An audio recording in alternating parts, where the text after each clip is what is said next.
ദൈവനാമത്തിന് മഹത്വം ഉണ്ടാകട്ടെ.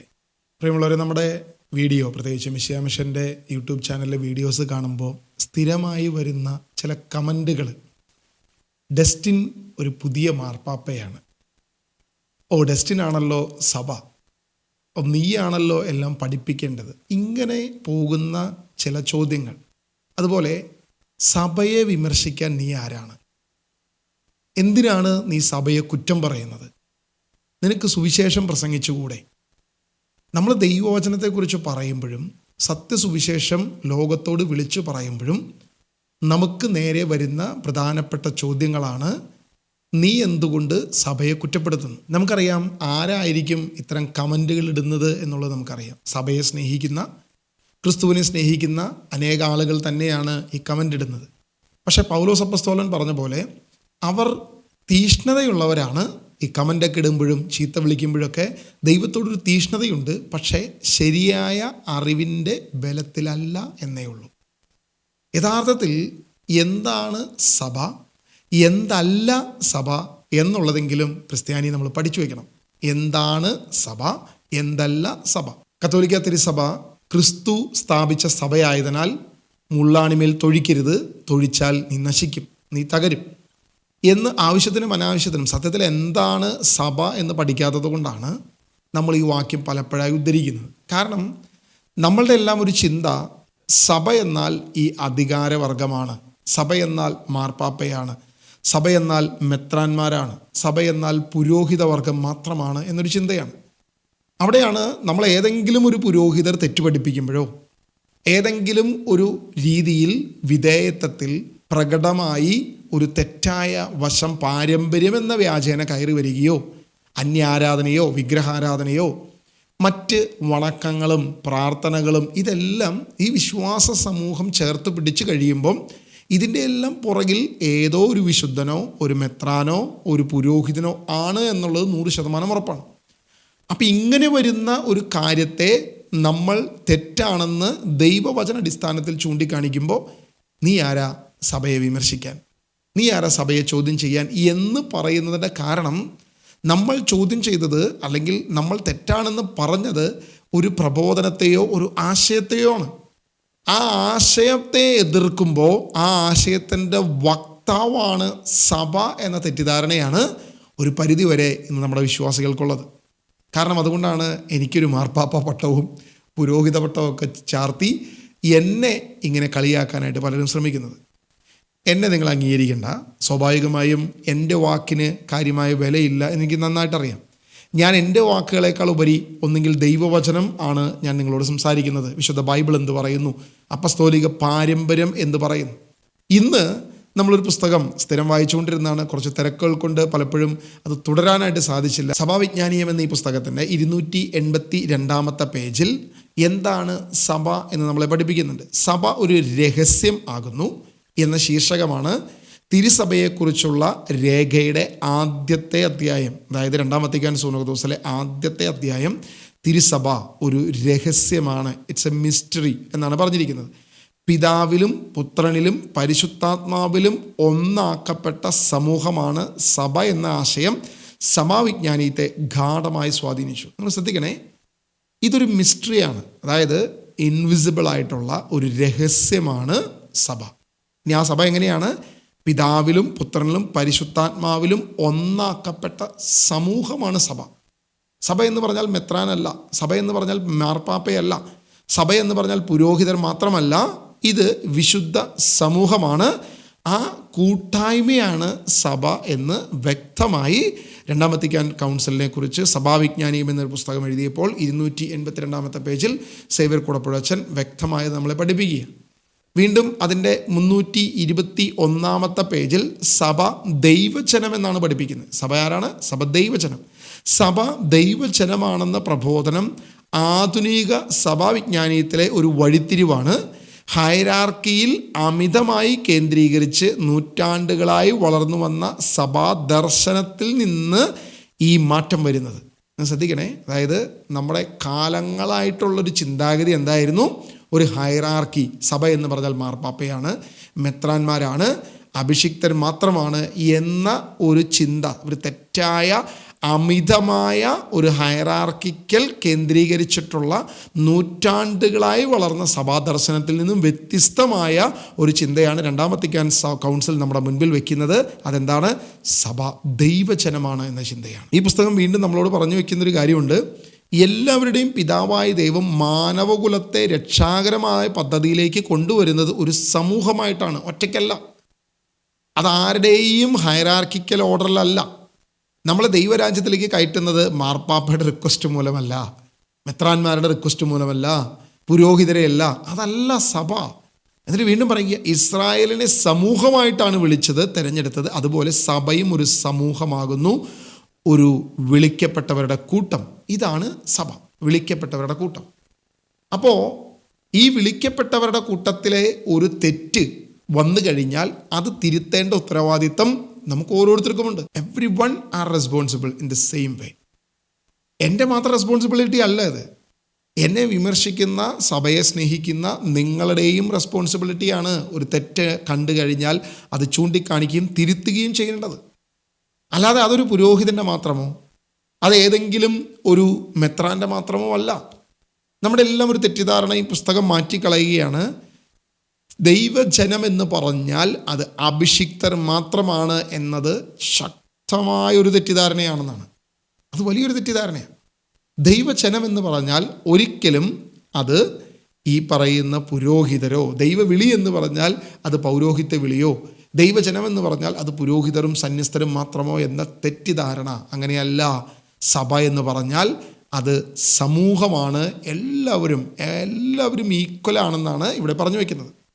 വീണ്ടും ഈ പുസ്തകത്തിൻ്റെ 27-ാമത്തെ പേജിൽ നമ്മൾ വായിച്ചു തുടങ്ങുന്നത് ഇങ്ങനെയാണ്. കുറേ നൂറ്റാണ്ടുകളായി സഭയെ പറ്റിയുള്ള പഠനം പ്രധാനമായും സഭ അധികാരികളെ പറ്റിയുള്ള പഠനമായി രൂപം പ്രാപിച്ചിരുന്നു. സഭയുടെ സംഘടനാ സ്വഭാവത്തിനും തജ്ജന്യമായ ഭരണ സംവിധാനങ്ങൾക്കും അമിതമായ പ്രാധാന്യം നൽകിയതോടെ സഭയുടെ കേന്ദ്രബിന്ദു സഭാ നേതൃത്വമായി മാറി. സഭാവിജ്ഞാനീയം എന്ന പുസ്തകം അതിൻ്റെ 28-ാമത്തെ പേജിൽ അവിടെ പറഞ്ഞതാണ്, സഭാതലത്തിലെ ആനുകാലിക പ്രശ്നങ്ങൾ വിലയിരുത്താൻ പല രാജ്യങ്ങളിലും ഗഹനമായ പഠനങ്ങൾ നടന്നു. പല തലത്തിലുള്ള സ്ഥലങ്ങളിലും നടത്തുന്ന സർവേകൾ സഭാസ്നേഹികളുടെ സവിശേഷമായ ശ്രദ്ധ ആകർഷിച്ചു. ദൈവപുത്രനായ ഈശോ മിശിഹായിലും അവിടുത്തെ സഭയിലും പൂർണ്ണമായ വിശ്വാസമാണ് പൊതുവേ ഉള്ളത്. എന്നാൽ മിശിഹ സ്ഥാപിച്ച സഭയിൽ അവിടുത്തെ പഠിപ്പിച്ച ക്രൈസ്തവ സാഹോദര്യത്തെയും സമത്വത്തെയും ദൈവമക്കളുടെ സ്വാതന്ത്ര്യത്തെയും മുറിപ്പെടുത്തുന്ന വ്യവസ്ഥിതിയുടെ കാവൽക്കാരായി വർത്തിക്കുന്ന സഭാ നേതൃത്വമാണ് ഏറ്റവും വലിയ പ്രശ്നമെന്ന് പഠനങ്ങൾ തെളിയിച്ചു. എന്താണ് പഠനങ്ങൾ തെളിയിച്ചത്?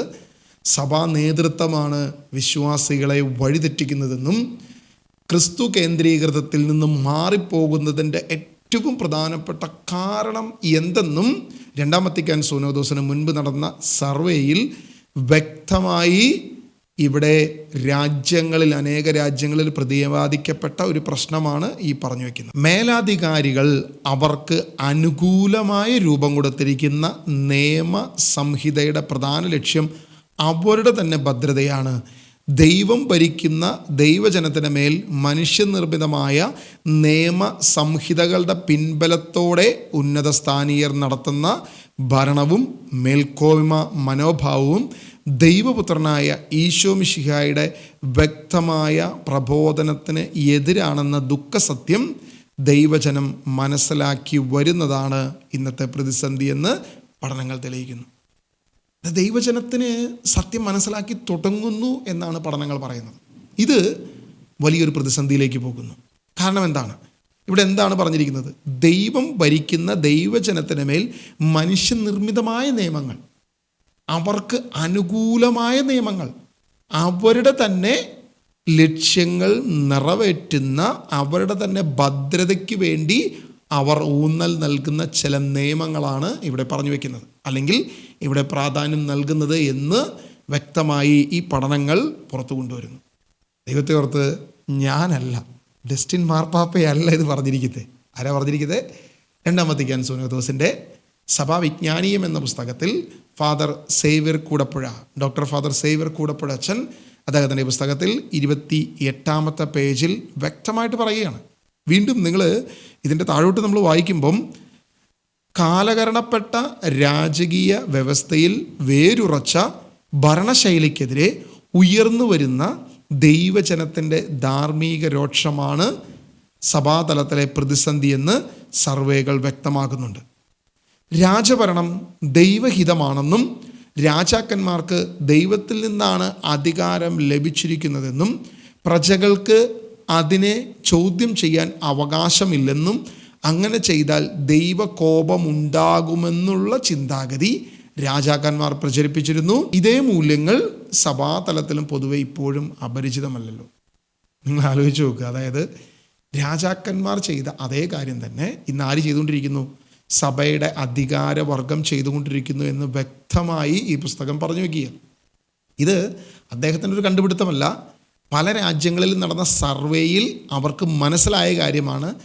സഭ എന്നാൽ അധികാരവർഗമല്ല, സഭ എന്നാൽ മെത്രാനല്ല, സഭ എന്നാൽ പുരോഹിതവർഗം മാത്രമല്ല, സഭ എന്നാൽ മാർപ്പാപ്പയല്ല, സഭ എന്നാൽ ദൈവജനമെന്ന മിസ്റ്ററി ഇനിയെങ്കിലും ലോകം മനസ്സിലാക്കണം, ദൈവജനം മനസ്സിലാക്കണം.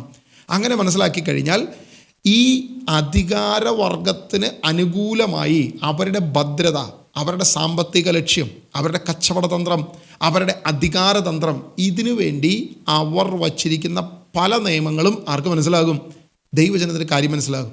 അപ്പോൾ അവരതിനെ അവഗണിക്കാൻ തുടങ്ങും. ഇവരുടെ ഇത്തരം പറ്റിക്കലുകൾ ആർക്ക് മനസ്സിലാകും? കാലാകാലത്തിൽ വന്ന പണത്തിനെ മാത്രം ലക്ഷ്യമാക്കി കച്ചവടക്കാരുടെ ഗുഹയാക്കി ആലയങ്ങളെ, ദേവാലയങ്ങളെ, ദൈവസഭയെ മാറ്റിയ ഇത്തരം പുരോഹിതർക്കെതിരെ ഒരു വിമർശനം പോലും പാടില്ല എന്ന ചിന്താഗതി മാറണം. ഈ ചിന്താഗതി എവിടെ നിന്ന് വന്നത്?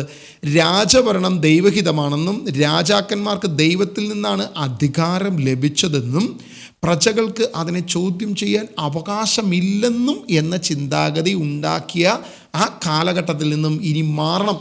ഇനി മാറേണ്ട കാലമാണ് നമ്മളെന്ന് മനസ്സിലാക്കണം. ഇതേ പുസ്തകം തന്നെ അതിൻ്റെ 30 പേജിൽ 7ാമത്തെ ഒരു ഖണ്ഡികയായിട്ട് പറയുകയാണ്, സഭയിലെ അധികാരികളുടെ അവകാശങ്ങളിൽ ഊന്നൽ നൽകുന്ന പ്രബോധനങ്ങളാണ് പലപ്പോഴും ദൈവജനത്തിന് കേൾക്കേണ്ടി വന്നത്. തിരുസഭയെ പറ്റിയുള്ള പ്രബോധനം ഹൈറാർക്കിയെ പറ്റിയുള്ള പ്രബോധനങ്ങളിൽ കേന്ദ്രീകരിച്ചിരുന്നു. രാജാക്കന്മാരുടെ പേരിൽ രാജാക്കന്മാർക്ക് വേണ്ടി പോരാടി വീരചരമം പ്രാപിക്കാൻ പോരാളികൾ എന്ന പോലെ സഭയുടെ പേരിൽ സഭാ അധികാരികളുടെ അവകാശങ്ങൾ സംരക്ഷിക്കാൻ ദൈവജനത്തെ ഉപയോഗിച്ചിരുന്നതായി കാണാം. അതായത് അധികാരവർഗത്തിൻ്റെ ആവശ്യത്തിന് വേണ്ടി അധികാരവർഗം അനങ്ങത്തില്ല. അവർ നൽകുന്ന പ്രബോധന പ്രകാരം പാവം വിശ്വാസികൾ മരിക്കുന്ന, ചോര ചിന്തുന്ന ഒരവസ്ഥയാണ് നമ്മളിന്ന് കണ്ടുവരുന്നത്. നമ്മുടെ ചാനലിൽ കമൻ്റ് ഇടുകയും നമുക്കെതിരെ പറയുകയും ചെയ്യുന്ന ഏതെങ്കിലും ഒരു പുരോഹിതരെ നമ്മൾ കണ്ടിട്ടുണ്ടോ? അവർ മിണ്ടില്ല. അവർ കാണാഞ്ഞിട്ടാണോ? അല്ല. അധികാരവർഗത്തിന് ഇത് അറിയാഞ്ഞിട്ടാണോ? അല്ല. അവരുടെ ചെവിയിൽ കൃത്യമായി നമ്മുടെ ചാനൽ എത്തിയിട്ടുണ്ട്, നമ്മുടെ വീഡിയോകൾ എത്തിയിട്ടുണ്ട്. അവർക്ക് വ്യക്തമായിട്ട് അറിയാം. ഞാൻ എൻ്റെ ഇടവകയിൽ നടന്ന ഓണാഘോഷത്തെക്കുറിച്ച് കൃത്യമായി ഞാൻ വീഡിയോ ഇട്ടതിലൂടെ എല്ലാവരും അറിഞ്ഞിരിക്കുന്നതാണ്. ഈ ഇടവക മുഴുവൻ അറിഞ്ഞിട്ടുണ്ട്. എൻ്റെ ഇടവക പുരോഹിതൻ അറിഞ്ഞിട്ടുണ്ട്. ചുറ്റുമുള്ള മിക്ക പുരോഹിതർക്കും ഇതറിയാം. അറിയാത്തവരല്ല. പക്ഷെ അവരൊരു അനക്കം പോലും വെക്കത്തില്ല. കാരണം അവരായി ഒന്ന് അനങ്ങിയാൽ 10 പേര് കേട്ടത് 100 പേര് കാണുമെന്നുള്ള ഒരു കാര്യം കൃത്യമായിട്ട് അറിയാം. അവരിതിനെ തൊടാൻ പോയാൽ ഇത് കൂടുതൽ ആളുകളിലേക്ക് എത്തുകയും സത്യം കൂടുതൽ ആളുകൾ തിരിച്ചറിയുകയും ചെയ്യുമെന്നുള്ള സത്യം അവർക്കറിയാം. അതുകൊണ്ട് അവർ വ്യക്തമായി നമ്മൾ അവഗണിക്കും. നമ്മളോട് മിണ്ടത്തില്ല, അല്ലെങ്കിൽ നമ്മൾക്കെതിരെ ഒരു വാക്കുപോലും സംസാരിക്കത്തില്ല. കാരണം അവഗണിക്കുന്നതാണ് ഏറ്റവും നല്ല ആയുധമെന്ന് വ്യക്തമായി അവർക്കറിയാം. മിണ്ടാതിരിക്കലാണ് ഏറ്റവും നല്ല ആയുധമെന്ന് അവർക്കറിയാം. അതുകൊണ്ട് അവർ തൊടാൻ പോകുന്നില്ല. ഇനി നിങ്ങൾ ശ്രദ്ധിച്ച്, ആര് വരും ഈ യുദ്ധത്തിന്? വരുന്നത് പ്രജകളാണ്, പാവജനങ്ങളാണ്, പാവം വിശ്വാസികളാണ്. അവർക്ക് ഇതിനെക്കുറിച്ച് അറിയില്ല. അവരാർക്ക് വേണ്ടി? രാജാവിന് വേണ്ടി വീരമൃത്യം വരിക്കുന്നത് പോലെയാണ് അവർ ഈ കടന്നു വരുന്നത്. നമ്മൾ പലരും ഇങ്ങനെ ഒരു അബദ്ധ ചിന്തയിലാണ് നിന്നിരിക്കുന്നത് എന്ന് ഇനിയെങ്കിലും നമ്മൾ തിരിച്ചറിയണം. കാരണം 2 വത്തിക്കാൻ സൂനകദോസിനെ കുറിച്ച് എഴുതിയിരിക്കുന്ന സഭാവിജ്ഞാനീയം എന്ന് പറയുന്ന ഈ പുസ്തകത്തിൽ ഇതിൻ്റെ 30 പേജിൽ വ്യക്തമായിട്ട് പറയുക, തിരുസഭയെ പറ്റിയുള്ള പ്രബോധനം ഹൈറാർക്കിയെ പറ്റിയുള്ള പ്രബോധനങ്ങളിൽ കേന്ദ്രീകരിച്ചിരിക്കുന്നു. രാജ്യത്തിൻ്റെ പേരിൽ രാജാക്കന്മാർക്ക് വേണ്ടി പോരാടി വീരചരമം പ്രാപിക്കാൻ പോരാളികൾ എന്ന പോലെ സഭയുടെ പേരിൽ സഭാധികാരികളുടെ അവകാശവാദങ്ങൾ, അധികാര അവകാശങ്ങൾ സംരക്ഷിക്കാൻ ദൈവജനത്തെ ഉപയോഗിക്കുന്നു. ഈ ജനങ്ങളെ പിരിയേറ്റിവിടും. ഇവർ പാവങ്ങൾ, ഇവർ വിചാരിച്ചിരിക്കുന്നത് ഇവർക്ക് രാജഭക്തിയേക്കാൾ വലുതാണല്ലോ ഇന്നത്തെ അധികാരഭക്തി, പൗരോഹിത്യഭക്തി, അല്ലെങ്കിൽ ഈ പറയുന്ന ബിഷപ്പന്മാരോടും ഈ മാർപ്പാപ്പയോടുള്ള ഭക്തി. ദൈവത്തെ ഇവർക്ക് ഭക്തിയില്ല. ദൈവത്തെ ഇവർ വിശ്വസിക്കുന്നോ എന്നെനിക്കറിയത്തില്ല. യേശുവിനെ ഇവർ ആരാധിക്കുന്നോ? ഇല്ല, സാധ്യതയില്ല. അപ്പോൾ യേശുവിനേക്കാൾ അധികമായി ഇങ്ങനെയുള്ള അധികാരവർഗത്തെ താണുവണങ്ങുകയും അധികാരവർഗത്തെ ആരാധിക്കുകയും ചെയ്യുന്നവരാണ് ഇന്നുള്ള പല ആളുകളും. അതാണ് നമ്മുടെ ഏറ്റവും വലിയ പ്രശ്നവും. നമ്മൾ തിരിച്ചറിയേണ്ട ഒരു സത്യവും അത് തന്നെയാണ്. ദൈവത്തെയാണ് ആരാധിക്കേണ്ടത്, ദൈവത്തെയാണ് കീഴ്പ്പെടേണ്ടത്. അപ്പോസ്തലനായ പത്രോസ് പറഞ്ഞതുപോലെ അവിടെയുള്ള അധികാരികൾ പത്രോസിനോട് പറഞ്ഞു, ഇനി യേശുവിൻ്റെ നാമത്തിൽ ഒരു അക്ഷരം പോലും പറയരുത്, യേശുവിൻ്റെ നാമത്തിൽ നിങ്ങൾ ഇനി സുവിശേഷം പ്രഘോഷിക്കരുത്. പത്രോസ് വിളിച്ചു പറഞ്ഞു, നിങ്ങളെക്കാൾ അധികമാണ് നിങ്ങൾ ദൈവത്തെയാണ് അനുസരിക്കേണ്ടത്, അല്ല നിങ്ങളെയല്ല. നിങ്ങളുടെ അധികാരത്തെ ഞങ്ങൾ അനുസരിക്കത്തില്ല. സാധാരണക്കാരായ വെറും മീൻപിടുത്തക്കാരായ പത്രോസിനത് പറയാമെങ്കിൽ ഒരു സാധാരണക്കാരനായ ഡെസ്റ്റിനും അത് പറയാം. അധികാരവർഗത്തെ അല്ല ഞാൻ ഭയക്കുന്നത്, ദൈവത്തെയാണ്. കാരണം സഭ എന്ന് പറഞ്ഞാൽ അധികാരവർഗമല്ല, സഭ എന്ന് പറഞ്ഞാൽ പുരോഹിതരല്ല, സഭ എന്ന് പറഞ്ഞാൽ മത്രാനല്ല, സഭ എന്ന് പറഞ്ഞാൽ മാർപ്പാപ്പയല്ല, വിശ്വാസ സമൂഹമാണ് സഭ. ഇനിയെങ്കിലും ഈ സത്യം നിങ്ങൾ തിരിച്ചറിയണം. എന്താണ് സഭ, എന്തല്ല സഭ എന്ന് ഇനിയെങ്കിലും വിശ്വാസി, ക്രിസ്ത്യാനി, കത്തോലിക്ക നീ തിരിച്ചറിയണം. നീ തിരിച്ചറിഞ്ഞ അപകടമാണ്. ഞാൻ എടുത്തു വച്ചിരിക്കുന്ന പുസ്തകം സഭയുടെ ഔദ്യോഗികമായ ഒരു പുരോഹിതൻ എഴുതിയിരിക്കുന്ന പുസ്തകമാണ് സഭാവിജ്ഞാനീയം എന്ന് പറയുന്ന ഈ പുസ്തകം. അല്ലാതെ ഡെസ്റ്റിൻ്റെ തറവാട്ടിൽ നിന്നും കൊണ്ടുവന്ന ഒരു പുസ്തകമല്ല ഞാനിവിടെ വായിച്ചിരിക്കുന്നത്. ഇനിയും അനേക കാര്യങ്ങൾ ഇതിനകത്ത് വായിക്കാനുണ്ട്. കോൺസ്റ്റന്റൈൻ ചക്രവർത്തിയുടെ കാലം മുതൽ ഈ സാമ്രാജ്യത്തിലേക്കുള്ള ഈ തെറ്റായ ഈ മേഖലയെക്കുറിച്ച് പച്ചയ്ക്കാണ് ഈ പുസ്തകം നമ്മളോട് എഴുതി വച്ചിരിക്കുന്നത്. ഈ പുസ്തകത്തിലെ 259 പേജിൽ ഒരു തെറ്റായ രാഷ്ട്രീയ സമ്മിശ്രണം എന്ന് പറഞ്ഞുകൊണ്ടൊരു ഹെഡിങ്ങായി അതിന് 5ാമത്തെ ഖണ്ഡികയിൽ നമ്മൾ ഇങ്ങനെയാണ് വായിക്കുന്നത്: നിലവിലിരിക്കുന്ന സാമൂഹിക രാഷ്ട്രീയ വ്യവസ്ഥിതികളുമായി താരതമ്യം ചെയ്യപ്പെടാൻ സഭയ്ക്ക് പ്രലോഭനമുണ്ടായിട്ടുണ്ട്. അങ്ങനെ രാഷ്ട്രീയ മാനദണ്ഡങ്ങൾ സ്വായത്തമാക്കുന്ന 4-ാം നൂറ്റാണ്ടിൽ റോമാ സാമ്രാജ്യത്തിലെ സഭ ഔദ്യോഗിക മതമായതോടെ രാഷ്ട്രീയ ശൈലികൾ സഭയിലേക്ക് കടന്നു വന്നു. അതായത് ഇന്നുള്ള പല കാര്യങ്ങളും കടന്നു വന്നത് 4-ാം നൂറ്റാണ്ടിൽ കടന്നു വന്ന ആ രാഷ്ട്രീയ ശൈലിയിൽ നിന്ന് വന്നതാണ് എന്നാണ് ഈ പുസ്തകം നമ്മളോട് മുൻപിൽ വയ്ക്കുന്നത്. വീണ്ടും ഫ്യൂഡലിസ വ്യവസ്ഥിതിയും സഭാ സംവിധാനത്തിൽ ഒട്ടേറെ സ്വാധീനം ചെലുത്തി. എന്താണ് ഫ്യൂഡലിസം? ഒരു ഫ്യൂഡൽ പ്രഭുവിൽ നിന്നും താഴോട്ടുള്ള ഒരു ഹയറാർക്കിക്കൽ ഓർഡർ, അല്ലെങ്കിൽ അവരാണ് കേന്ദ്രമെന്നും അല്ലെങ്കിൽ അവരാണ് അവസാന വാക്ക് എന്ന് ചിന്തിക്കുന്ന, അവരെ വണങ്ങി മുന്നോട്ട് പോകുന്ന ഒരു ഫ്യൂഡൽ വ്യവസ്ഥ എവിടെ നിന്ന് കടന്നു വന്നു? ഈ പറയുന്ന 4-ാം നൂറ്റാണ്ടിൽ സഭയ്ക്ക് ഒരു സ്വാതന്ത്ര്യം ലഭിച്ചപ്പോൾ ക്രിസ്തീയ വിശ്വാസം അന്നത്തെ രാജാക്കന്മാരുടെ ഔദ്യോഗിക വിശ്വാസമായി മാറിക്കഴിഞ്ഞപ്പോൾ ഉണ്ടായ വ്യവസ്ഥ അങ്ങനെ തന്നെ സഭയിലേക്കും കടന്നു വന്നു. വീണ്ടും ഈ പുസ്തകം പറയുകയാണ്, ഇതേ തുടർന്ന് ശക്തി പ്രാപിച്ച രാജഭരണവും സഭാ ഭരണശൈലിക്ക് പുതിയ രൂപഭാവങ്ങൾ നൽകി. സഭാ അധികാരികൾ സിവിൽ സ്ഥാനപ്പേരുകളിൽ അറിയപ്പെടാൻ തുടങ്ങി. അങ്ങനെയാണല്ലോ മാർപ്പാപ്പ രാജാവായപ്പോൾ സഹപ്രവർത്തകരായ കർദിനാൾമാർ രാജകുമാരന്മാർ, പ്രിൻസസ് ഓഫ് ദി ചേർച്ച് എന്നറിയപ്പെടാൻ തുടങ്ങി. രാജകൊട്ടാരവുമായി ബന്ധപ്പെട്ട പരിചാരക വൃന്ദത്തിൻ്റെ സ്ഥാനവും പദവികളും സഭയിലും പ്രചരിച്ചത് അങ്ങനെയാണ്. സ്ഥാനമാനങ്ങൾക്ക് ചേർന്ന വേഷഭൂഷാദികളും സഭയിൽ സ്വാധീനിച്ചു, സ്വീകൃതമായി. ഇവയിൽ പലതും 20-ാം നൂറ്റാണ്ടിൻ്റെ അന്ത്യപാദത്തിലും നിലനിൽക്കുന്നുണ്ടെന്നാണ് വിചിത്രം. ഈ പുസ്തകം എഴുതുന്നത് 20-ാം നൂറ്റാണ്ടിലാണ്. അപ്പോൾ 20-ാം നൂറ്റാണ്ടിൽ അദ്ദേഹം എഴുതിയപ്പോൾ ഈ 20-ാം നൂറ്റാണ്ടിൻ്റെ അവസാന കാലഘട്ടത്തിലും ഇത് തന്നെ നിലനിൽക്കുന്നു, യാതൊരു മാറ്റമില്ല. കാലം മാറി, 21 ഇപ്പോഴും യാതൊരുവിധ മാറ്റവുമില്ല. ഇന്നും അതേ വ്യവസ്ഥ, 4-ാം നൂറ്റാണ്ടിൽ കടന്നു വന്ന ഒരു ഫ്യൂഡലിസ്റ്റ് വ്യവസ്ഥ തന്നെ ഇന്ന് നിലനിൽക്കുന്നു. സഭ എന്ന് പറഞ്ഞാൽ മാർപ്പാപ്പയാണെന്നൊരു തെറ്റിദ്ധാരണ, സഭ എന്ന് പറഞ്ഞാൽ മെത്രാനാണെന്നൊരു തെറ്റിദ്ധാരണ, സഭ എന്ന് പറഞ്ഞാൽ പുരോഹിതവർഗം മാത്രമാണ് എന്നൊരു തെറ്റിദ്ധാരണ ഇന്നും നിലനിൽക്കുന്നു.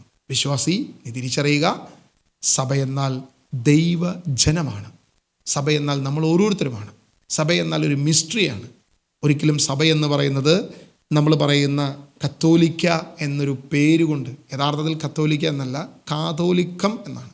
കാതോലിക്കം എന്ന വാക്കിൻ്റെ അർത്ഥം സാർവത്രികം എന്നാണ്, സാർവത്രിക സഭ എന്നാണ്. സാർവത്രികം എന്ന് ഉദ്ദേശിക്കുന്നത് ദൈവത്താൽ, പിതാവിനാലും പുത്രനാലും പരിശുദ്ധാത്മാവിനാലും കൂട്ടിച്ചേർക്കപ്പെട്ട ഒരു സമൂഹം, ഇൻവിസിബിൾ ആയിട്ടുള്ള ഒരു സമൂഹം. അതൊരു കെട്ടിടമല്ല, അതൊരു തലയിൽ തൊപ്പി വെച്ചൊരു മാർപ്പാപ്പയല്ല. ആരാണ്? സഭ എന്ന് പറഞ്ഞാൽ ഒരു സമൂഹമാണ് എന്ന് ഇനിയെങ്കിലും നമുക്ക് തിരിച്ചറിയാൻ പറ്റണം. അതുകൊണ്ട് സഭയെ അല്ല നമ്മൾ വിമർശിക്കുന്നത്. സഭ ശ്രേഷ്ഠമാണ്, സഭ ദൈവ സമൂഹമാണ്, വിശ്വാസ സമൂഹമാണ്. അത് ആരാണെന്ന് ദൈവത്തിനറിയാം. അനുദിനം അവൻ സഭയിലേക്ക് കൂട്ടിച്ചേർത്തു എന്നാണ് ദൈവവചനത്തിൽ അപ്പസ്തോല പ്രവൃത്തിയിൽ നമ്മൾ വായിക്കുന്നത്. വിശ്വാസ സമൂഹത്തെ, കർത്താവിൽ വിശ്വസിച്ചവരെ അനുദിനം അവൻ സഭയോട് ചേർത്തു. അവനാണ് സഭ. അതാണ് സഭ. അതാരാണ് അതിൽ ഭാഗമെന്ന് എനിക്കറിയത്തില്ല, ദൈവത്തിന് മാത്രമേ അറിയത്തുള്ളൂ. ഒരുപക്ഷെ ഞാനുണ്ടാകാം, ഒരുപക്ഷെ നിങ്ങളിൽ പലരും ഉണ്ടാകാം, ഒരുപക്ഷെ പല പുരോഹിതരുണ്ടാകാം, ഒരുപക്ഷെ അതിൽ പല പെന്തക്കോസ്ത് പാസ്റ്റർമാരുണ്ടാകാം, ഒരുപക്ഷെ അതിൽ പല ഭിക്ഷക്കാരും സാധാരണക്കാരും പണക്കാരും എല്ലാ കാറ്റഗറിയിലുള്ള പലവിധ രാജ്യങ്ങളിൽ ദേശങ്ങളിലുമുള്ള എല്ലാവരും ഉണ്ടാകാം. ദൈവത്തിനെ അറിയൂ അതാരാണെന്ന്. നമുക്കറിയത്തില്ല, ദൈവത്തിന് മാത്രമേ അറിയത്തുള്ളൂ. നമുക്കറിയാം എന്ത്? നമ്മുടെ ചർച്ചിൽ ആരൊക്കെ പേരുണ്ട്, അവരിൽ ആർക്കൊക്കെ അധികാരമുണ്ട്, ആർക്കൊക്കെ ബാഡ്ജുണ്ട്, ആർക്കൊക്കെ തൊപ്പിയുണ്ട്, ആർക്കൊക്കെ വടിയുണ്ട്, ആർക്കൊക്കെ അധികാരമുണ്ട് എന്നുള്ളതിനെക്കുറിച്ച് നമുക്ക് വ്യക്തമായിട്ട് അറിയാം. പക്ഷേ ഇത് ദൈവികമാണോ എന്നുള്ളതിനെക്കുറിച്ച് നമ്മൾ പരിശോധിക്കണം. കാരണം ദൈവം പറഞ്ഞു വച്ചിരിക്കുന്ന കാര്യം ഇത്രയേ ഉള്ളൂ. ദൈവജനം എന്ന് പറയുന്നതാണ് സഭ. അതൊരു മിസ്റ്ററിയാണ്. സഭ എന്ന് പറഞ്ഞാൽ പിതാവിനാലും പുത്രനാലും പരിശുദ്ധാത്മാവിനാലും കൂട്ടിച്ചേർക്കപ്പെട്ടവരുടെ സമൂഹം. ഇതാണ് സഭ. അല്ലാതെ കത്തോലിക്കയല്ല, യാക്കോബായല്ല, ഓർത്തഡോക്സ് അല്ല, ഇനി ഈ പറയുന്ന യാതൊരുവിധ ഡിനോമിനേഷനുമല്ല. ഒരൊറ്റ കാര്യമേ ഉള്ളൂ, ദൈവ സമൂഹം, ദൈവജനമാണ് സഭ എന്ന് ഇനിയെങ്കിലും തിരിച്ചറിയണം. അതുകൊണ്ട് എൻ്റെ പ്രബോധനങ്ങളോ എൻ്റെ വാക്കുകളോ ഒരിക്കലും ഞാൻ സഭയ്ക്കെതിരല്ല. സഭയ്ക്കെതിരെ ഒരു വാക്കുപോലും ഞാൻ ഇതുവരെ പറഞ്ഞിട്ടില്ല. കത്തോലിക്കമെന്ന് പറഞ്ഞ, കാതോലിക്കമെന്ന് പറയുന്ന ആ ഒരു കാര്യത്തെക്കുറിച്ച് ഞാനൊന്നും പറയാറില്ല. പറയുന്നത് ഇന്ന് നമ്മൾ കാണുന്ന ഫ്യൂഡൽ വ്യവസ്ഥിതിക്കെതിരെയാണ്, അധികാരവർഗത്തിനെതിരാണ്, അധികാരമോഹത്തിനെതിരാണ്. ഈ പറയുന്ന തെറ്റായ പ്രബോധനങ്ങൾ കുത്തി നിറച്ചിരിക്കുന്ന ഈ ഒരു അന്ധമായ വിശ്വാസത്തിനെതിരാണ് നമ്മൾ സംസാരിക്കുന്നത് എന്ന് ഇനിയെങ്കിലും നമ്മൾ തിരിച്ചറിയണം. അതാകട്ടെ വിശുദ്ധ ബൈബിൾ അടിസ്ഥാനവുമായിട്ടാണ് നമ്മൾ പോകേണ്ടത്. രണ്ടാം വത്തിക്കാൻ സൂനോദോസ് നമ്മളോട് പറഞ്ഞു വെക്കുന്നൊരു കാര്യം ഇത് തന്നെയാണ്. ക്രിസ്തു കേന്ദ്രീകൃതമായിരിക്കണം, മിശിഹ കേന്ദ്രീകൃതമായ ക്രിസ്റ്റോസെൻട്രിക് ആയിട്ടുള്ള പ്രബോധനമാണ് ഇനി കടന്നു വരേണ്ടത്. അതല്ലാതെ വിശുദ്ധരുടെ പിന്നാലെയല്ല, മറ്റ് പ്രബോധനങ്ങളുടെ പിന്നാലെയല്ല, ക്രിസ്റ്റോസെൻട്രിക് ആയിരിക്കണം എന്നാണ് ആദ്യത്തെ കാര്യം. രണ്ട്, ഈ ക്രിസ്റ്റോസെൻട്രിക് ആണ് എന്ന് പറയുന്ന പോലെ തന്നെ നമ്മൾ മനസ്സിലാക്കേണ്ട ഒരു കാര്യം തന്നെ നമ്മൾ തിരിച്ചറിയുക, ദൈവജനത്തിന് ഉതകുന്ന ദൈവവചന അടിസ്ഥാനപ്പെടുത്തിയിട്ടുള്ള പ്രബോധനമായിരിക്കണം. അല്ലാതെ ഫ്യൂഡൽ പ്രഭുക്കന്മാർക്കോ ഫ്യൂഡൽ വ്യവസ്ഥയ്ക്കോ അധികാരവർഗത്തിന് അനുകൂലമായ പ്രബോധനമല്ല സഭയിൽ ഉണ്ടാകേണ്ടത്. പകരം ദൈവവചന അടിസ്ഥാനമായിട്ടായിരിക്കണം ഓരോ പ്രബോധനങ്ങളുമെന്ന് രണ്ടാം വത്തിക്കാൻ സൂനോദോസ് വ്യക്തമായി നമ്മളോട് പറയുന്നു. അതനുസരിച്ചായിരിക്കണം നമ്മൾ മുന്നോട്ട് പോകേണ്ടതെന്ന് നിങ്ങളെ ഞാൻ ഓർപ്പിക്കുന്നു. ദൈവം നമ്മെ അനുഗ്രഹിക്കട്ടെ. ആമേൻ.